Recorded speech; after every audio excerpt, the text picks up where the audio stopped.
Greetings to everyone. Hope you all are fine and your family will also be good. So today we are going to start our last unit 3rd. Maxwell Boltzmann distribution law हमने first unit में किया, Bose Einstein हमने second में discuss किया। अब हम third unit के अंदर फर्मी डेराक को डिस्कस करने वाले हैं। ठीक है, आज हम इसका एक सिंपल सा बेसिक सा टॉपिक जो पहली यूनिट, दूसरी यूनिट और ये जो तीसरी यूनिट है आपस में लिंक जो टॉपिक है, मतलब कि number of particles find out करना, उसको हम यहाँ पर फाइंड आउट करेंगे। देखो, हमने सबसे पहले मैक्सवेल बोल्ट्जमैन के अंदर नंबर ऑफ पार्टिकल्स को निकाला एंड फिर हमने बोस आइंस्टाइन के अंदर number of particles find out करे थे। आज हम फर्मी डेराक के अंदर इसको फाइंड आउट करने वाले हैं। ठीक है, तो ये काफ़ी कुछ मिलता जुलता टॉपिक है जो लास्ट हमने आर्टिकल्स किए, तो इसीलिए इसी को आज हम सबसे पहले करते हैं। First unit third is and article is your Fermi-Dirac distribution law. Fermi-Dirac distribution law.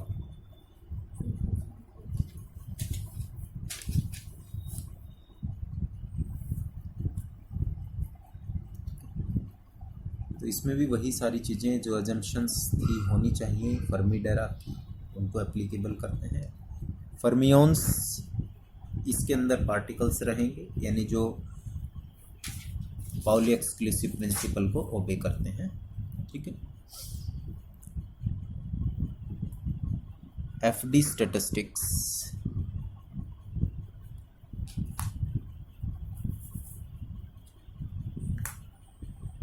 is applicable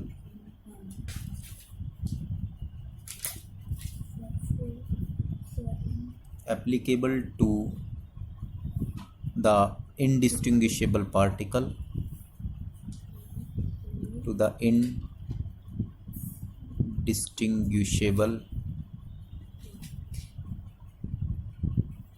particles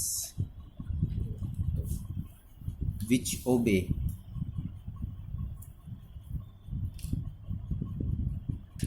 Pauli's exclusive principle. Pauli's exclusive principle.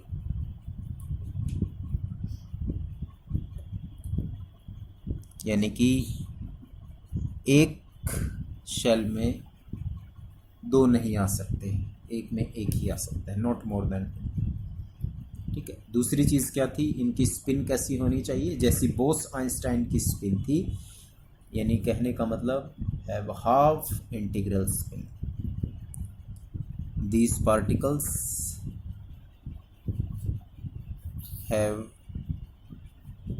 half integral spin. ठीक है,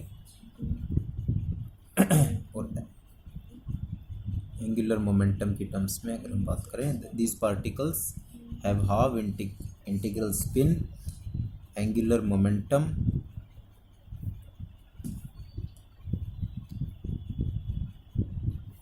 in the unit of h upon 2 pi.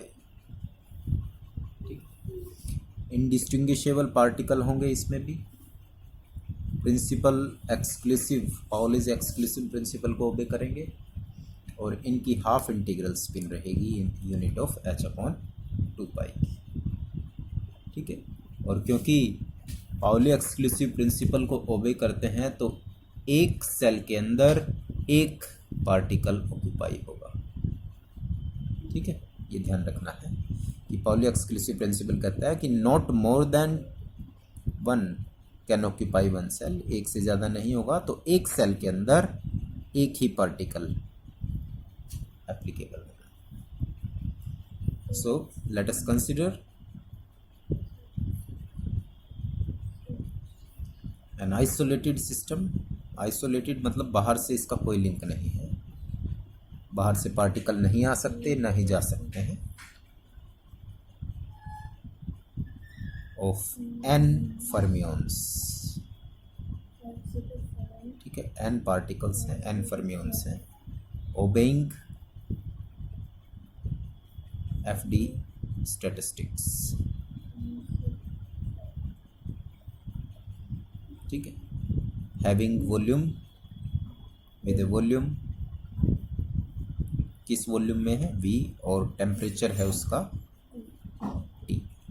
T temperature, V volume के अंदर isolated है, वो बाहर से ना volume change हो रहा है ना उनका टेम्परेचर चेंज होने वाला है, ठीक है। अब हम इस पूरे वॉल्यूम को कंपार्टमेंट्स में डिवाइड कर देते हैं। Let the system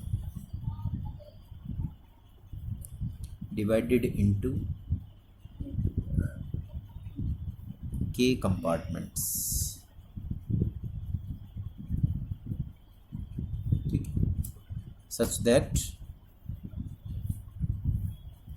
N1, N2, N3 and Nk are the number of particles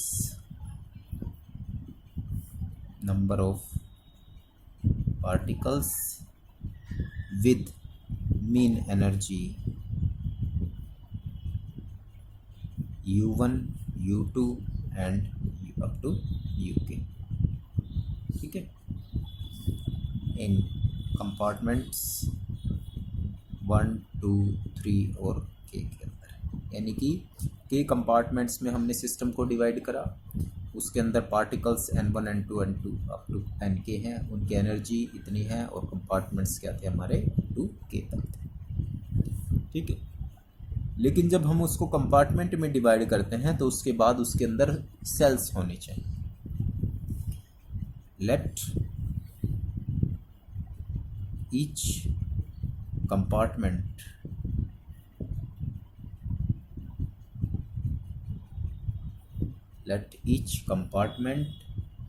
is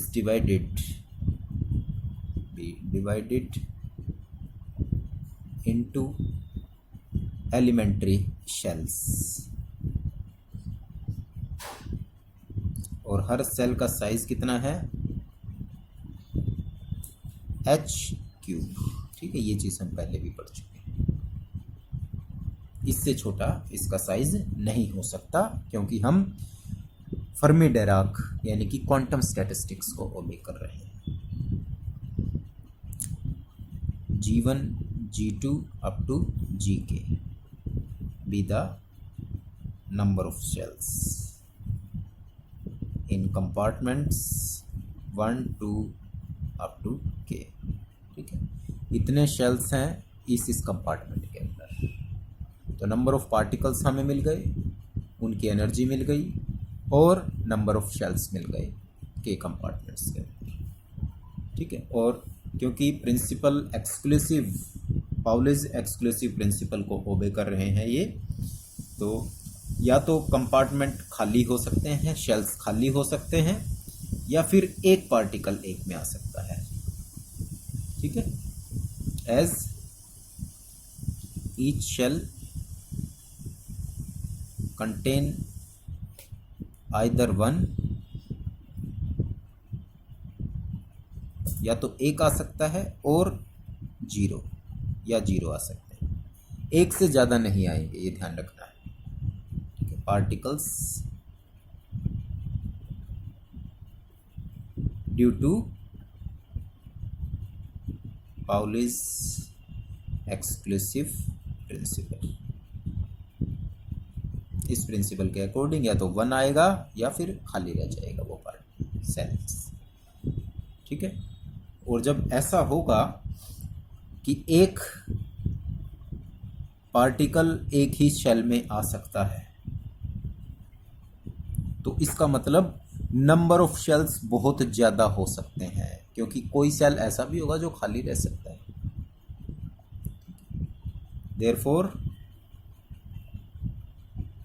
यही चीज़ इसमें मेन है। Therefore the number of shells should be more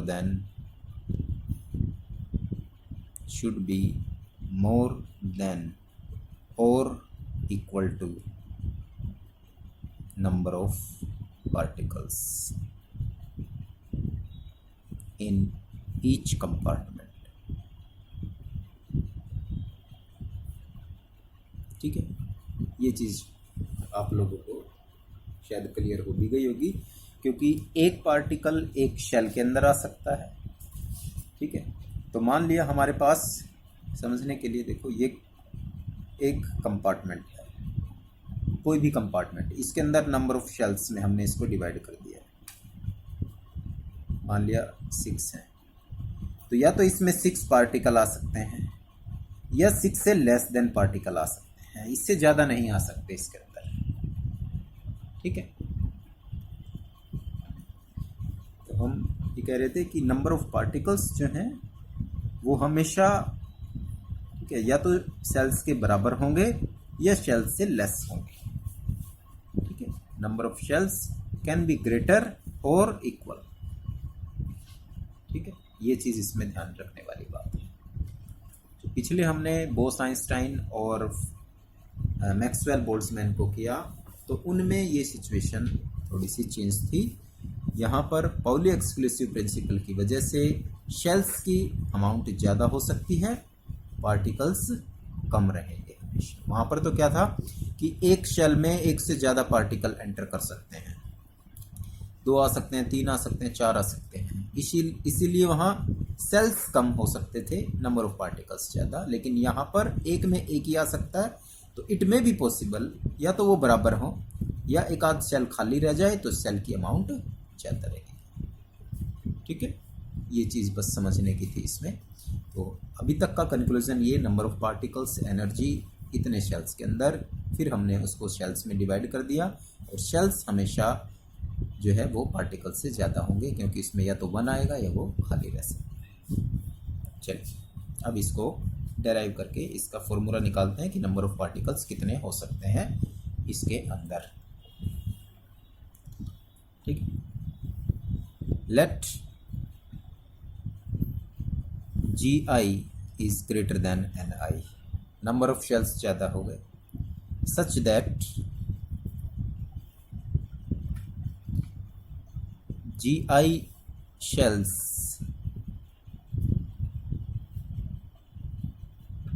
out of GI shells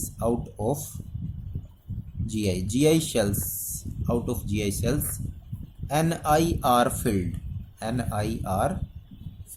यानी कि जितने नंबर ऑफ पार्टिकल्स हैं उतने ही शेल्स फिल हैं, यानी 10 में से 8 फिल हो गए। ठीक है, जितने नंबर ऑफ पार्टिकल्स हैं। तो वेकेंट कितने हो गए, एंड वेकेंट 8, 10 माइनस 8 यानी GI minus NI are vacant, इतने हमारे क्या हो गए, वेकेंट हो गए। ठीक है, अब जब इतने वेकेंट हो गए तो कैसे अरेंज करेंगे इनको। Now GI shells can be arranged themselves is GI। ठीक है, GI shells can be arranged in themselves, GI factorial हो सकता है मैक्सिमम। ठीक है, 5 हैं, 5 नंबर ऑफ शेल्स हैं, तो 5 4 3 2 1 इस तरीके से अरेंज हो सकते हैं। तो ये तो हो गए मीनिंगफुल, सबसे ज़्यादा नंबर ऑफ शेल्स इतने ही हैं और इस तरीके से इनको अरेंज किया जा सकता है। तो टोटल नंबर ऑफ अरेंजमेंट हो गई है, total number of arrangement that is GI का फैक्टोरियल। ठीक है, आल्सो जो NI है एंड जो खाली रह गए GI माइनस NI। ठीक है, इसका भी फैक्टोरियल और वेकेंट का फैक्टोरियल आर मीनिंगलेस। ये अपने आप में अगर अरेंज होते हैं तो वो मीनिंगलेस अरेंजमेंट है। तो टोटल मीनिंगलेस कितने हो गए? टोटल नंबर ऑफ मीनिंगलेस, दोनों का प्रोडक्ट एन आई फैक्टोरियल और जी आई माइनस एन आई, इसका भी फैक्टोरियल, ये मीनिंगलेस हो गए और ये हो गए टोटल। तो थर्मोडायनेमिक प्रोबेबिलिटी कितनी हो गई हमारी? Therefore thermodynamic probability that is W I से रिप्रेजेंट करते हैं हम, और ये क्या होती है? Total number of arrangement, total number of arrangements divided by meaningless arrangement. ठीक है, मीनिंगलेस अरेंजमेंट। तो इसका मतलब W I this is equal to total कितने थे? जी आई का फैक्टोरियल, और मीनिंगलेस कितने हैं? एन आई का फैक्टोरियल और जी आई माइनस एन आई, इसका भी फैक्टोरियल। तो ये हमारी वैल्यू आ गई थर्मोडायनेमिक प्रोबेबिलिटी की इक्वेशन नंबर 1 के अकॉर्डिंग। ठीक है, और क्योंकि ये तो ith के लिए आई है, ith का मतलब एक के लिए, किसी एक को चूज़ करते हैं, तो दूसरा तीसरा चौथा कितने भी हो सकते हैं। तो thermodynamic probability of macro state क्या हो जाएगी? 10 thermodynamic probability of macro state is W, this is equal to W1, W2, W3 and up to WK। और इसका मतलब इसकी वैल्यू प्रोडक्ट को पाई में लिखते हैं हम, I is equal to 1 to K, और जी आई का factorial divided by N I का फैक्टोरियल, और जी आई माइनस एन आई, इसका भी फैक्टोरियल हमारे पास आ गया। इक्वेशन नंबर 2 हो गई। यानी हमने अब सभी जितनी भी थर्मोडायनेमिक प्रोबेबिलिटी पॉसिबल हो सकती थी उन सबको यहाँ पर लिख दिया है।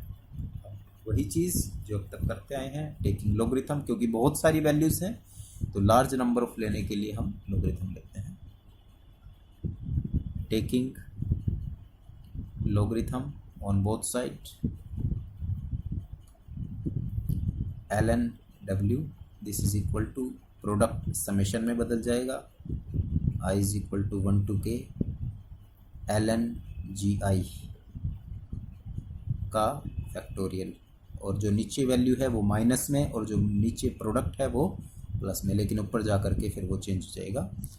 ln N I factorial minus ln G I minus N I factorial. ठीक है, नीचे प्रोडक्ट माइनस में चेंज हो गया। ठीक है, और ये डिवाइड में वैल्यू इसके साथ इस तरीके से चेंज हो गई हमारे पास।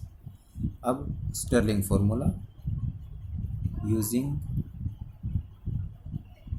स्टर्लिंग फॉर्मूला, और स्टर्लिंग फॉर्मूला क्या है? अगर ln n फैक्टोरियल है then we can write this value n ln n minus n लिख सकते हैं। तो सब में यही वैल्यू है, तो सभी के लिए फॉर्मूला लग जाएगा ln w, this is equal to summation i is equal to 1 to k, इसके लिए जी आई जैसे यहाँ पर है n, तो ln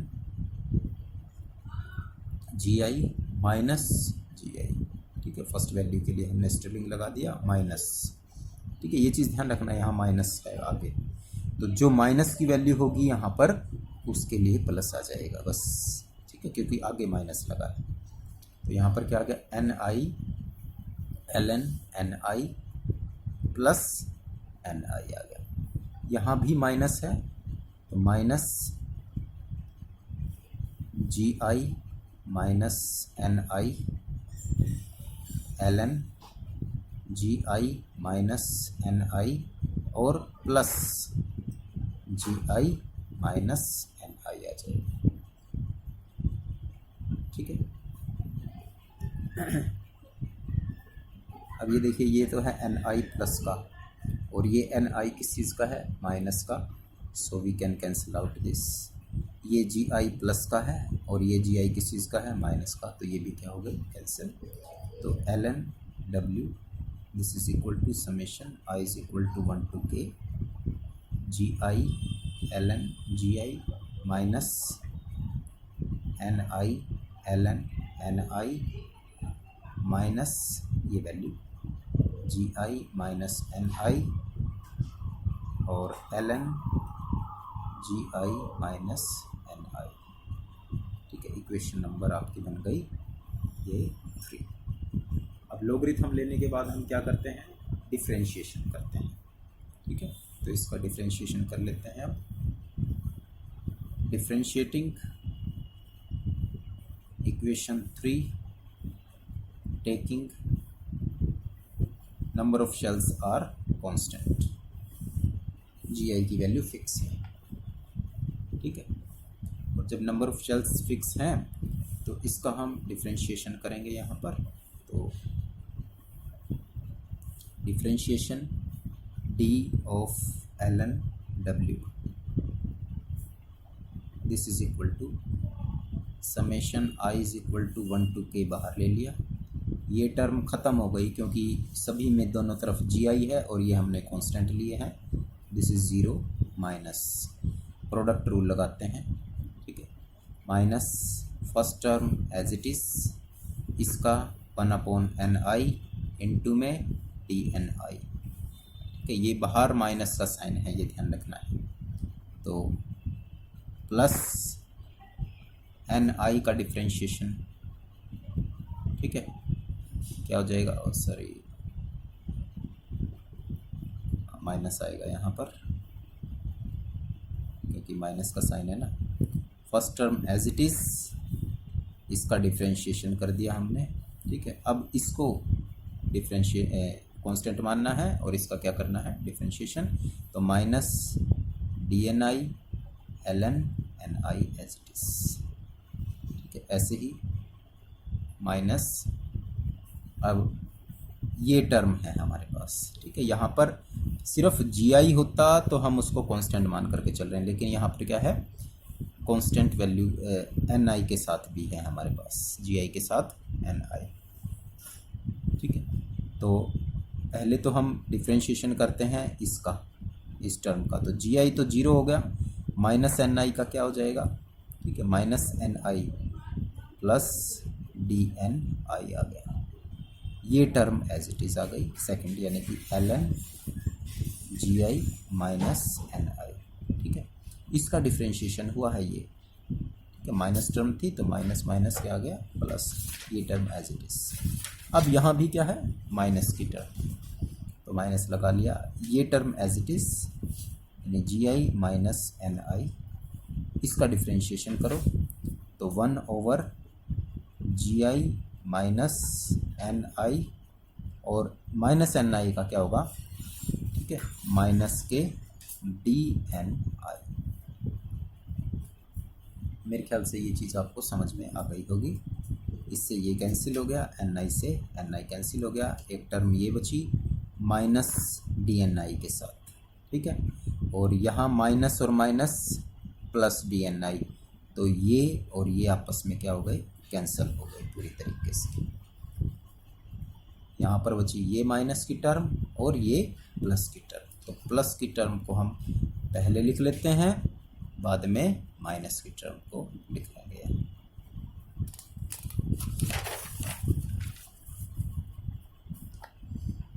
तो वैल्यू आ गई हमारे पास D L N W, this is equal to summation I is equal to 1 to k L N G I minus N I minus K L N N I, ये term बची, और दोनों में से कॉमन क्या आ गया हमारे पास, डी एन आई कॉमन आ गया। ठीक है, इक्वेशन नंबर दे दिया इसको हमने number 4, that is equation number 4। ठीक है, अब मोस्ट प्रोबेबल स्टेट के लिए डिफरेंशिएशन कितना होता है, 0। For most probable state, differentiation of this value equal to 0।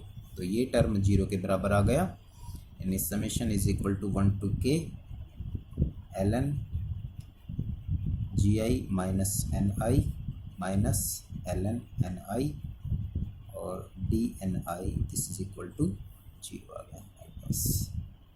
ठीक है, ये टर्म हमारी 0 के बराबर आ गई। अब इसके अंदर हम अल्फ़ा और बीटा की मल्टीप्लाई कर देते हैं, क्योंकि ये टर्म जब 0 के बराबर आ जाती है उसके बाद अल्फ़ा और बीटा यानी नंबर ऑफ पार्टिकल और एनर्जी निकाल करके इसमें ऐड कर देते हैं using conservation of number of particles, यानी कि n is equal to n1 plus n2 up to nk, और we can say summation i is equal to 1 to k ni, these are constant. और अगर constant है तो इसका differentiation summation i is equal to 1 to k dni कितना होगा 0, equation number 6। ऐसे ही energy का conservation and using conservation of total energy is fixed, u is equal to n1 u1 एक की प्लस n2 u2 दूसरे की और n के u के, and that is equal to summation i is equal to 1 to k ni ui, and this is equal to constant value. ठीक है, और जब ये कांस्टेंट है तो इसका भी डिफरेंशिएशन किसके बराबर होगा, हमारा 0 के बराबर होगा, यानी कि du this is equal to summation i is equal to 1 to k। ठीक है, अब यहाँ ui कांस्टेंट एनर्जी और dni this is equal to 0, equation number 7। ठीक है, अब एक को अल्फा माइनस अल्फा से और माइनस बीटा से मल्टीप्लाई करके इस इक्वेशन के अंदर ऐड कर देते हैं। ठीक है, multiply 6 by minus alpha and 7 by minus beta and add into 5, equation number 5 के अंदर इसको ऐड कर देते हैं। तो ये इक्वेशन नंबर 5 है हमारी, दिस वन। तो summation i is equal to 1 to k ln gi minus ni minus ln ni। ठीक है, माइनस अल्फ़ा, यहाँ पर अल्फ़ा से मल्टीप्लाई कर दिया हमने इसको, dni बाहर ले लिया माइनस, ठीक है, माइनस के बीटा ui और सब में कॉमन क्या है dni, this is equal to 0। ठीक है, अल्फ़ा के साथ ये और बीटा के साथ ये और ऐड करके ये आ गया। समेशन भी हटा सकते हैं हम इसका, ln gi minus ni minus ln ni minus alpha minus beta ui dni,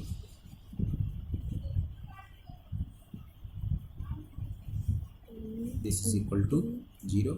दूसरी तरफ ले जाते हैं इसको, ln gi minus ni, dni उधर जा करके ख़त्म हो गया, एक तरीके से 0 हो जाएगा। ठीक है, minus ln ni, this is equal to alpha और बीटा को उधर ले जाओ, अल्फ़ा प्लस बीटा ui। ठीक है, ये दोनों लॉगरिथम में है और माइनस में है तो डिवाइड में चले गए, gi माइनस ni अपॉन में ni, this is equal to alpha plus beta ui। Logarithm को हटा देते हैं, लॉगरिथम को जैसे हटाएंगे तो क्या आएगा, एक्सपोनेंशियल टर्म आ जाएगी। तो gi minus ni divided by ni e की पावर अल्फ़ा और e की पावर बीटा ui, ये आ गया। gi ओवर ni माइनस 1, एक बार इसके नीचे लिखा तो ये आ गया, ni के नीचे 1, this is equal to e की power alpha plus beta ui। है, 1 को भी उधर ले जाओ, GI/NI this is equal to e की power alpha plus beta UI plus के 1। नंबर ऑफ पार्टिकल्स निकालना है Ni, तो Ni की वैल्यू क्या हो गई, क्रॉस मल्टीप्लिकेशन में GI डिवाइडेड बाय e की power alpha plus beta UI plus के 1 होगा हमारे पास। बीटा को अगर लिखना चाहें तो that is 1/kT, so Ni this is equal to GI/e की पावर अल्फा, और बीटा की जगह हमने लिख दिया e की power 1/kT, sorry UI/kT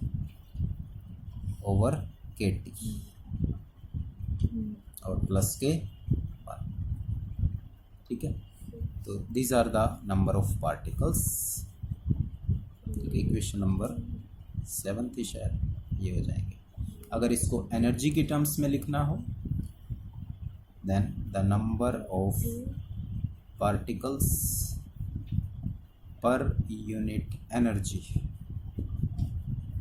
interval, ठीक है, with mean energy U is given by NU/du हो जाएगा, ये number of particle in terms of energy. This is equal to GI की जगह GU एनर्जी के टर्म्स में e की पावर अल्फा इंटू e की पावर U/kT प्लस के 1 और इंटू में e। तो this gives the number of particles per unit energy. ठीक है, और ये जो इक्वेशन है, equation number 8, this represents the Fermi-Dirac distribution law for energy and gives number of particles in the energy interval U and U plus D। तो ये term energy को भी रिप्रेजेंट करती है और नंबर ऑफ पार्टिकल्स के साथ इस एनर्जी इंटरवल। ठीक है, आज के लिए इतना ही, और